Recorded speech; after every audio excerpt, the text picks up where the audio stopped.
Palin quickly taking to Twitter. She tweets, Obama lied to the American people again. He said it wasn't a tax. Obama lies, freedom dies. Governor Sarah Palin joins us. Good evening, Governor. How are you, Greta? Very well, Governor. That's about 140 characters or less as to how you feel about this decision today. Now tell me, given more chance to amplify it, your view of what happened today. You know, I received a lot of messages about this one today, and a lot of the emails and texts use the word treachery in the messages. And I tend to agree with that term used to describe what happened today. But, you know, we got to be optimistic about it. Basically, what Chief Justice Roberts did for us, for the American people, was put this issue, Obamacare and the individual mandate, back in the hands of the people via our representatives. So now, back in Congress's hands, Congress has opportunity to act on this tax, as this has been deemed a tax, as opposed to Obama's insistence that it wasn't a tax. And after the July recess, I expect Congress to come in and rescind this tax. They have the power to adopt and enact a tax. They also have the power to rescind it. I want to see that done in July.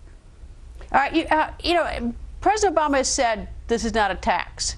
It was Chief Justice Roberts and the majority that has deemed it a tax, which is, of course, their privilege. They are the Supreme Court. I'm curious, is this a tax or not? Absolutely, it's a tax. It's nearly $1 trillion worth of tax via levies, fines, tariffs, if you will, whatever anybody else wants to call them. This is a penalty. It is a tax on the people. It's a tax on states. It's a raiding of Medicaid funds, which will result in states having to find other funds to supplement their Medicaid budgets. Overall, this is about $1 trillion more tax put on the American people. Do people think, Greta, that there really is anything such as a free lunch? There is no such thing as a free lunch. And the 50% of Americans who are paying their taxes today are going to get hit with even more tax to pay for now this mandate of Obamacare. The other 50% who are thinking that perhaps they're going to get a free ride and get some free health care, they're not. They're going to have less availability of health care. They'll have fewer choices. They'll have less efficient, more bureaucratic health care. And it will be rationed. To say otherwise really truly defies economic and common sense to say that health care with more enrollees in the program will not have to be rationed. So people who are thinking that this is going to be a free ride for them, the 50% of Americans who aren't paying taxes today, they got another thing coming.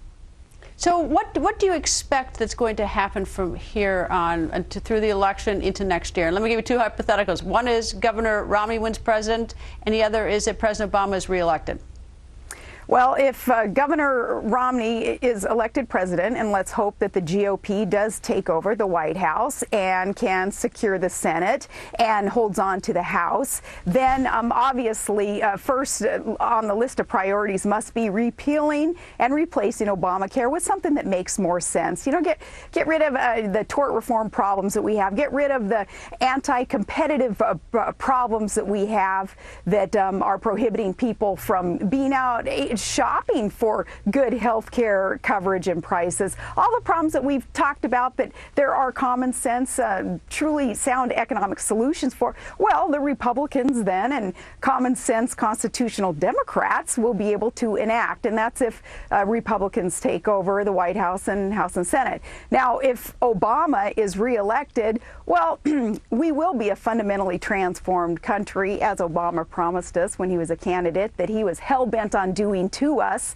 We're heading down that road now. This Obamacare mandate, this decision that was made today, heck, Obama even proposing it and ramming it through and down our throats through Pelosi and Reid's embracing of it, that's a harbinger of things to come. So if Obama is reelected, well, America, you will no longer recognize the country that today you truly love and can enjoy all of its freedom and prosperity and security if Obama is reelected, because this Obamacare is a harbinger of things yet to come.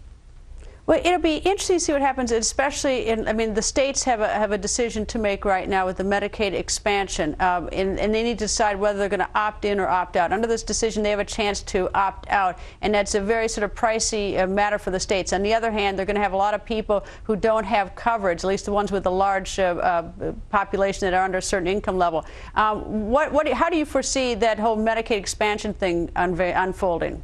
Many states are not going to be able to afford expansion of Medicaid and these exchanges that are going to try to be forced down states' throats through Obamacare. I would like to see governors be tough and opt out of this and exert our 10th Amendment rights and tell President Obama, who does not understand the Constitution, he even being a constitutional lecturer and supposed scholar in our Constitution, not understanding, probably never reading nor absorbing the 10th Amendment to understand that states have rights. We are sovereign states that can make up our own minds about our budgets and how to prioritize the dollars that we have and the dollars that are shared by the federal government to the states. I'd like to see constitutionally conservative governors opt out of what Obama is going to try to do to the people of America through mandates on top of what the states already have to provide. Governor, thank you. Nice to see you. Thank you so much, Greta. Straight ahead, there is good news.